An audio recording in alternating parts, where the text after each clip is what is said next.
J'aimerais continuer dans cette série, vous savez, le chemin du relèvement, et prendre rendez-vous sur la montagne, ce qu'on a appelé la montagne du sermon, là où Jésus a prononcé ces fameuses béatitudes. Moi, j'ai eu l'occasion, il y a quelques années, d'aller en Israël, et justement d'aller sur cette petite colline où Jésus a prononcé ces fameuses béatitudes.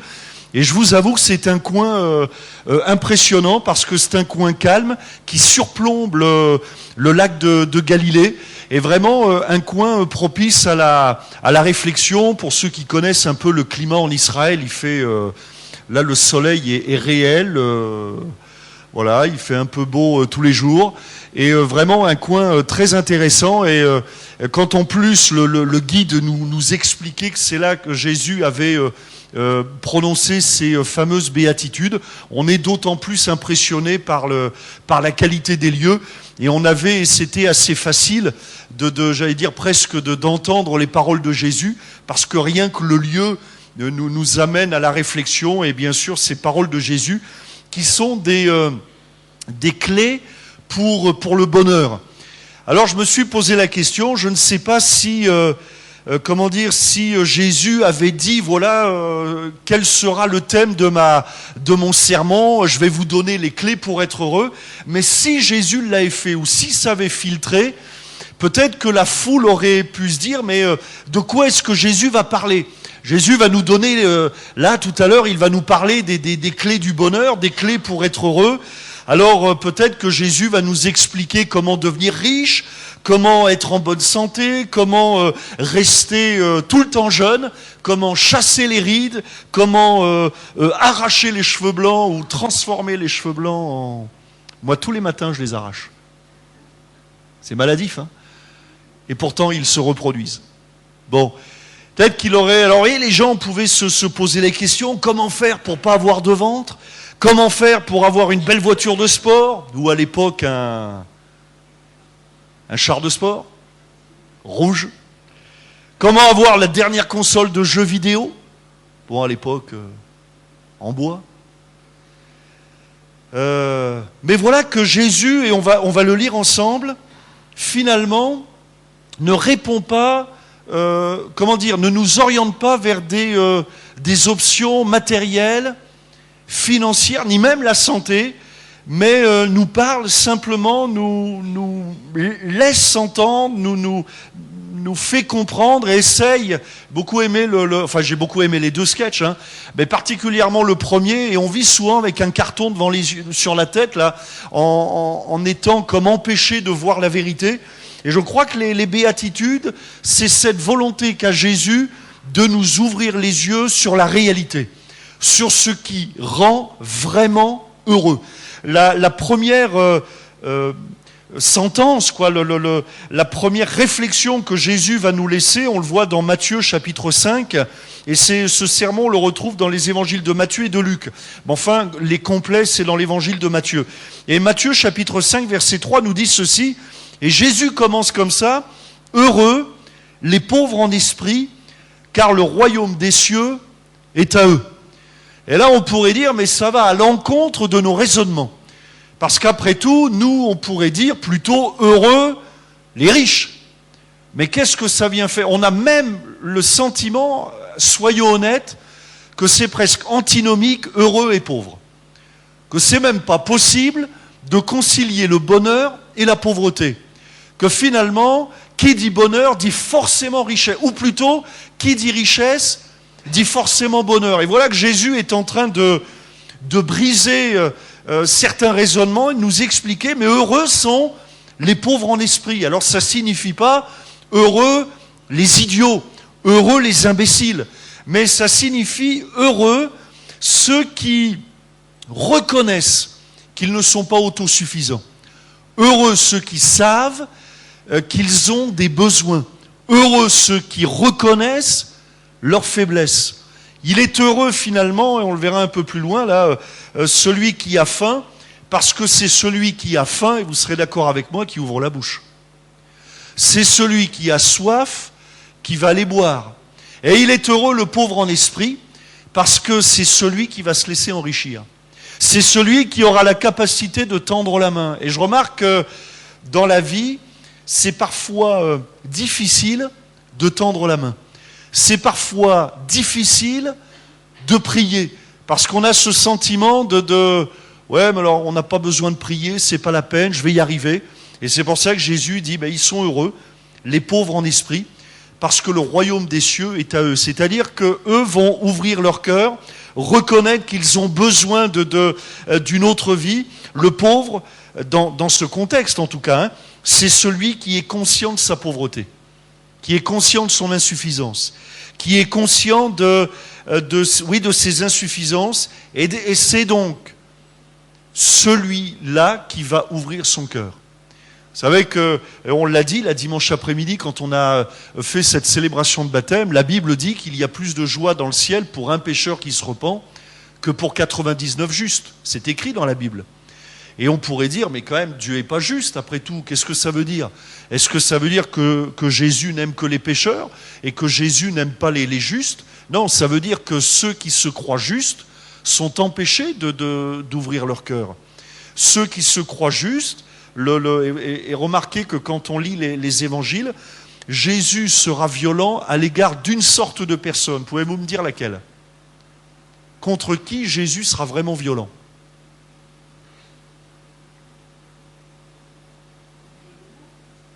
Alors ouais, contre les... Non mais là je parle de personnes humaines. Vous ne sortirez pas de ce lieu tant que vous n'aurez pas répondu à la question. Les religieux. Jésus, et on est même impressionné par parfois la dureté des propos de Jésus. Pourtant c'est Jésus, mais c'est aux religieux qu'il dira sépulcre blanchi. Ça veut dire vous avez de belles robes blanches, comme des belles stèles mortuaires, mais vous êtes mort. Vous sentez mauvais, vous sentez la mort, vous transportez la mort. C'est d'eux qu'il les traitera d'hypocrites. C'est-à-dire vous dites quelque chose, mais vous pensez le contraire.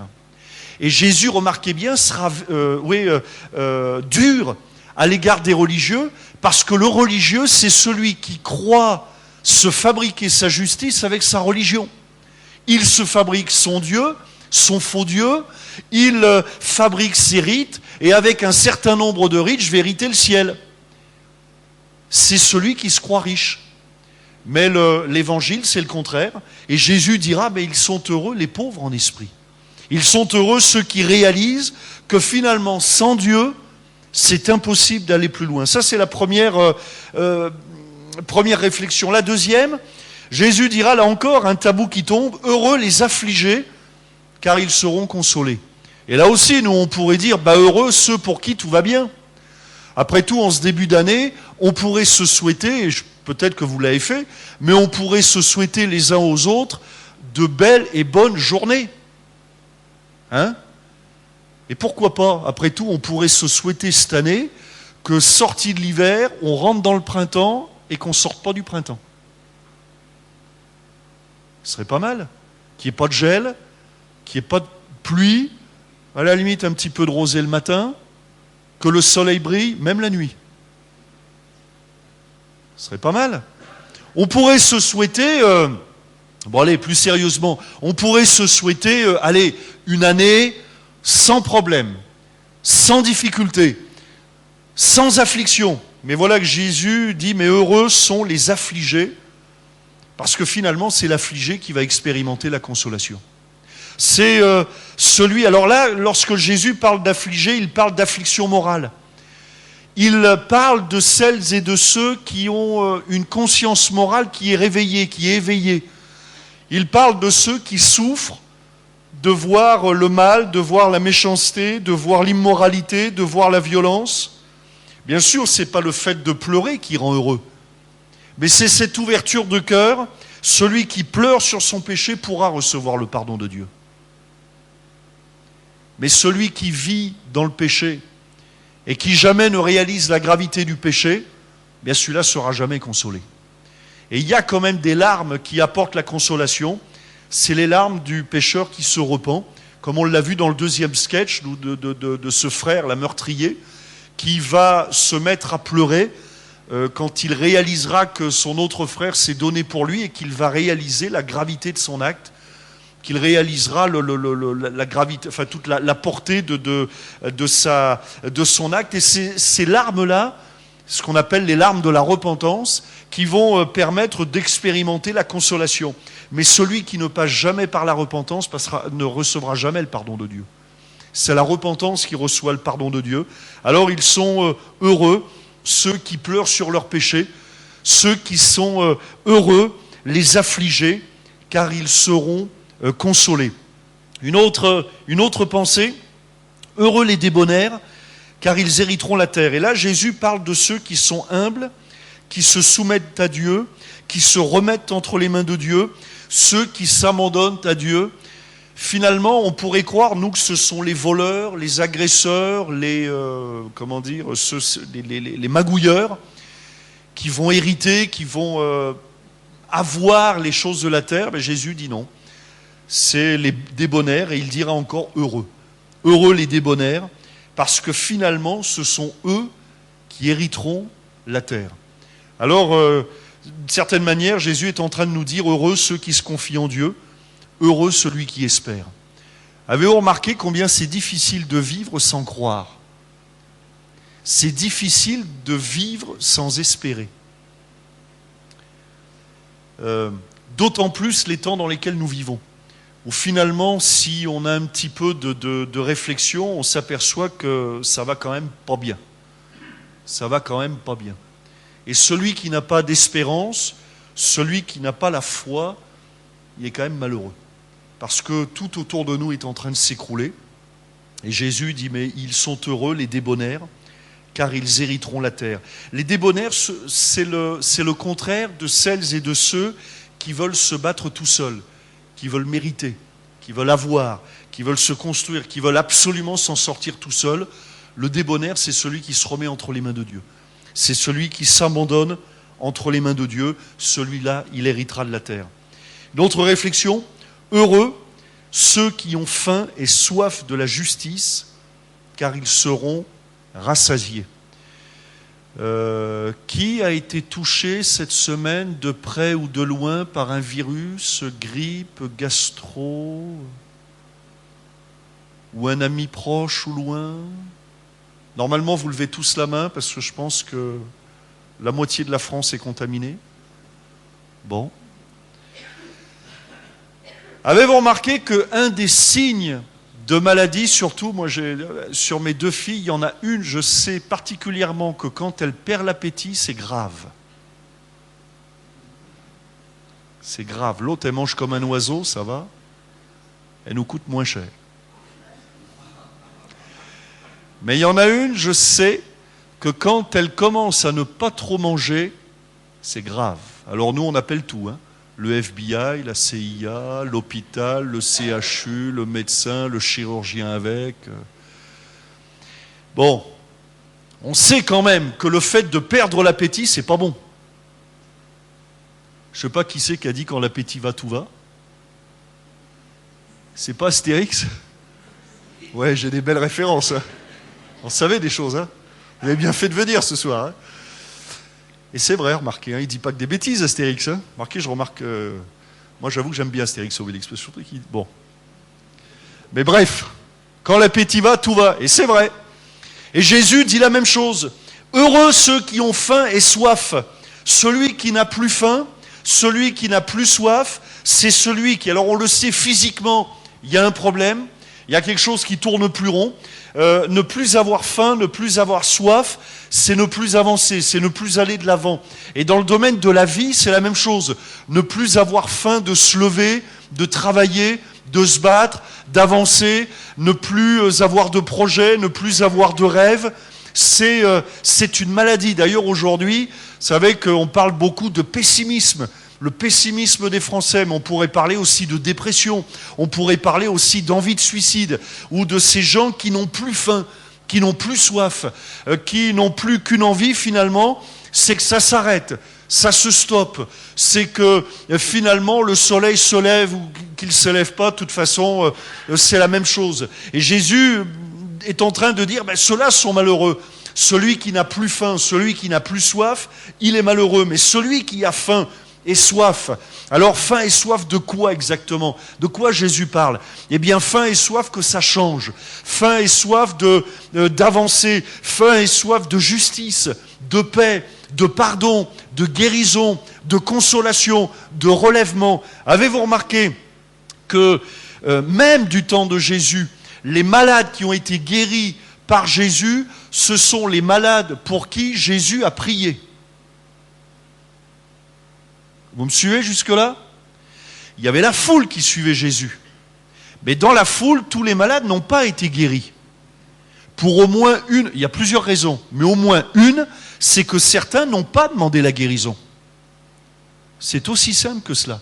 La Bible dit celui qui demande, reçoit. Mais pour demander, encore faut-il avoir faim, encore faut-il avoir soif, encore faut-il avoir envie que quelque chose bouge. Je vais prier quand j'ai besoin que quelque chose change dans ma vie, oui ou non?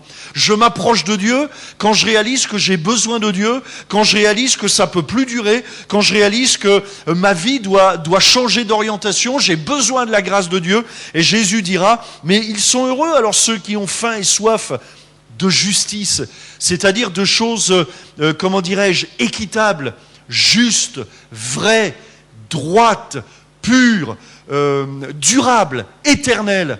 Eh bien, ceux-là seront rassasiés. Et au contraire, ceux qui s'habituent à l'immoralité, à la défaite, à la déprime, qui baissent les bras, qui n'espèrent plus, qui ne croient plus, sont malheureux. Et la Bible nous dit, et peut-être ce soir quelqu'un me dira, mais ouais, mais moi j'en peux plus, j'ai du mal, j'y arrive plus. Eh bien, si tu ouvres ton cœur, Dieu te donne la force de croire à celui qui n'a plus de force. Puisque la Bible dit même que Dieu entend même les soupirs inexprimables. Vous savez qu'il y a parfois des situations dans lesquelles on est tellement, on ne sait même plus quoi demander, mais Dieu sait. Dieu sait. Tant qu'il y a une once de faim dans mon cœur, une once de soif, j'ai faim, j'ai soif. Et avez-vous remarqué que quand on a vraiment faim, quand on a vraiment soif, on ne peut pas la faire taire, la faim. Vous avez remarqué? Quand on a soif, on ne pense plus qu'à ça. Il faut régler le problème et après on peut avancer. Eh bien, c'est de cela dont Jésus parle. Cette faim et cette soif qui nous ouvre le cœur et qui nous permet de saisir la main de Dieu. Heureux les miséricordieux, car ils obtiendront miséricorde. Alors les miséricordieux, c'est facile à comprendre, ce sont ceux qui recherchent la paix, ceux qui y travaillent, ceux, encore une fois, qui ont soif de paix, qui ont faim de paix, qui font tout pour apaiser, pour consoler, pour réconforter. Ceux-là recevront la miséricorde. C'est ceux-là qui diront, non, le péché ne passera pas ici. Ça ne passera pas par moi, comme on disait autrefois à propos de... je ne sais plus quoi. Bon. Ça ne passera pas par moi. Au contraire de ceux qui vivent dans la haine, dans la colère, dans leur propre justice. Dieu résiste aux orgueilleux, mais Dieu fait grâce aux humbles. Celui qui s'élève sera abaissé, celui qui s'abaisse sera élevé. Heureux ceux qui ont leur cœur pur, car ils verront Dieu. Jésus oppose la pureté intérieure, authentique, véridique, à celle qui est apparente. Jésus oppose, on en a parlé tout à l'heure, la pureté, la véritable pureté, à la religion, à l'hypocrisie. On en a l'apparence, mais finalement ça sent mauvais, on véhicule de mauvaises pensées, de mauvais raisonnements. C'est la religion qui n'apporte rien. Mais Jésus lui dit, heureux ceux qui ont le cœur pur. La pureté aussi est synonyme de simplicité. Et c'est pour cela que Jésus dira d'être comme des enfants dans le domaine de la foi, dans le domaine de notre marche avec Dieu. La pureté, c'est synonyme de simplicité. Il n'y a pas d'apparence, il n'y a pas d'hypocrisie, il n'y a pas de religiosité. Il y a simplement une relation avec Dieu. J'ai besoin, je m'approche de Dieu, Dieu répond, point barre. Voilà. J'ai péché, je demande pardon à Dieu, je reçois le pardon de Dieu. Je me tourne vers Dieu, Dieu se tourne vers moi. Je marche avec Dieu, Dieu marche avec moi. Je crie vers Dieu Dieu répond à mes prières, à mes cris. C'est la pureté. Il n'y a pas de... Vous voyez ce que je veux dire? Il n'y a pas de calcul. J'ai remarqué que souvent, ce qui pose problème dans les relations humaines, ce qu'on appelle vous savez, les problèmes de relations humaines, c'est quand on rajoute des calculs. Vous voyez? Par exemple, ouais, il m'a dit bonjour, ouais, mais il m'a dit bonjour en me tendant la main d'une certaine manière. Et je me demande s'il m'a dit bonjour, mais qu'en fait, il voulait me dire au revoir. Et quand il m'a dit ça va, je me demande s'il espérait pas que j'aille pas. Parfois, on complique, où il y a du calcul. Je vais donner pour qu'il me redonne. Ou alors, il m'a donné. Parfois, je dis ça à mes filles. Vous savez, quand elles me font un bisou, tout ça, ce qui est rare. Ça arrive tout de même. Mais parfois, je leur dis, tu as quelque chose à me demander. Bon. Mais avez-vous remarqué que parfois, on a du mal à croire aux actes gratuits? Oui, aux actes gratuits. C'est-à-dire, il n'y a rien derrière. Et je comprends que c'est une difficulté parce qu'on s'est tellement, vous et moi, fait avoir. Vous savez, le gars qui arrive chez vous, ou les messages qui arrivent dans les boîtes mail, vous avez gagné le million, le million, le million. Mais en fait, on a gagné le droit de s'inscrire. Et surtout, on a gagné le droit de s'abonner. En fait, on a gagné le droit de payer. Vous voyez? Et alors, bon, moi je me souviens, les premiers courriers, quand j'étais plus jeune et que je recevais les premiers courriers à mon nom et tout, j'étais tout content, moi. Et j'ai dit, ouais, ça y est, je disais à mes parents, ça y est, je suis millionnaire. J'ai reçu, je ne sais pas pourquoi, ils m'aiment. Tous les magasins, ils sont ligués, enfin, je sais pas, ils ont dû se cotiser pour me rendre riche. Formidable, hein? Mais j'ai jamais rien gagné, moi. En fait, rien. Et après, j'ai appris, comme vous aussi, finalement, j'ai appris, même quand je vois le mot gratuit, je cherche où est-ce qu'il faut payer. Hein? Dès que quelqu'un me dit, parfois même, on ne vous téléphone pas chez vous, des fois aussi. Vous avez gagné, vous savez, parfois vous avez même les numéros sur vos portables, des voix de robots, là. Nous sommes heureux de vous annoncer que vous avez gagné la somme de 5 000 €. Si vous nous rappelez, et tout de suite après, au numéro suivant, à 35 000 € la minute. Bon. Alors on a compris, au bout d'un moment, dès moi que j'entends le mot gratuit, j'attends la facture. Et quand Dieu nous parle de gratuité, l'être humain, naturellement, va dire, oula, c'est où l'arnaque? C'est où l'arnaque? Dieu même, c'est où l'arnaque? Et c'est pour ça que Jésus dit, heureux ceux qui ont le cœur pur, car ils verront Dieu. Et avec Dieu, en tout cas, c'est pas comme ça sur le royaume, dans le royaume terrestre, j'allais dire, mais dans le royaume de Dieu, c'est comme ça, c'est gratuit. Dieu nous aime gratuitement. Souvent, moi, je me pose la question, pourquoi Dieu nous aime? Parce que Dieu nous aime. Pourquoi est-ce que Jésus s'est livré pour nous à la croix du Calvaire? C'est comme ça. C'est comme ça. Il n'y a pas de calcul. Dieu nous aime. C'est la croix. Comme on l'a vu tout à l'heure avec ses deux frères, il y en a un qui s'est donné pour l'autre, gratuitement. Il n'y a rien derrière, il n'a rien récupéré, il ne s'est pas dit, tiens, je vais récupérer l'héritage, je vais me faire passer pour lui, comme ça, il y aura substitution d'identité, puis en prison, gérer l'héritage. Bon, il n'y a pas de calcul. Il le fait par amour. Heureux ceux qui procurent la paix, car ils seront appelés fils de Dieu. Ceux qui recherchent la paix, encore une fois, ceux qui la désirent. La paix vient du pardon qui vient de la croix du Calvaire. La paix, là aussi, la paix ne vient pas d'une bonne assurance ou d'une bonne retraite ou d'un compte en banque bien garni. La paix ne vient pas non plus de silence. Et la paix ne vient pas non plus de l'absence de problème. Avez-vous remarqué que parfois on n'est pas bien même quand on n'a pas de problème? Ça vous est déjà arrivé? Levez la main, ceux à qui c'est déjà arrivé. Les autres, c'est des hypocrites. Ça vous est tous arrivé au moins une fois de « ça va pas, je sais pas pourquoi, mais ça va pas ». Hein? Des fois, ça va pas parce qu'on a un problème. Ça va pas parce que, ouais, tu viens de me marcher sur le pied, alors ça va pas. Bon, mais il y a d'autres fois, ça va. Ben oui, mais ça va pas quand même.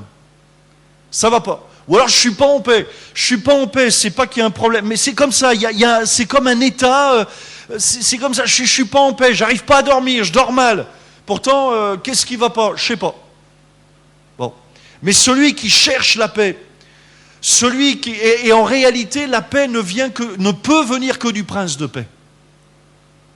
Tant que le problème du péché n'est pas réglé, je ne peux pas être en paix. Et puis, je termine, heureux ceux qui sont persécutés pour la justice, car le royaume des cieux est à eux.